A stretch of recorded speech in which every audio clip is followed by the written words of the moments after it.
Hello നമസ്കാരം. ഭരതനാട്യം എന്ന ചിത്രത്തിൻ്റെ ഒഫീഷ്യൽ OTT റിലീസ് അപ്ഡേഷനാണ് ഇന്നൊരു വീഡിയോ ഭാഗത്ത്. വീഡിയോയിലേക്ക് മുൻപ് വീഡിയോ ലൈക്ക് ചെയ്യുക, ചാനൽ സബ്സ്ക്രൈബ് ചെയ്യാൻ വേണ്ടി ശ്രമിക്കുക.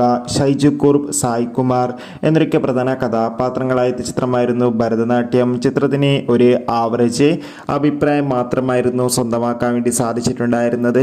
എന്നാലും എല്ലാ സിനിമാ പ്രേമികളും ഒരേപോലെയായിരുന്നു ചിത്രത്തിൻ്റെ OTT റിലീസിനായി കാത്തിരുന്നത്. അങ്ങനെ കാത്തിരിപ്പിനൊടുവിൽ ഭരതനാട്യം എന്ന ചിത്രത്തിൻ്റെ OTT അവകാശങ്ങളൊക്കെ ഇപ്പോൾ വിറ്റുപോയിരിക്കുകയാണ്. ചിത്രത്തിൻ്റെ OTT അവകാശങ്ങളൊക്കെ ഇപ്പോഴത്തെ മനോരമാക്സ് എന്ന OTT പ്ലാറ്റ്ഫോം സ്വന്തമാക്കിയെന്ന് കൺഫേം ആക്കിയിട്ടുണ്ട്. ഏവരുമേറെ ആകാംക്ഷയോടെയാണ് OTT റിലീസിനായി കാത്തിരിക്കുന്നത്.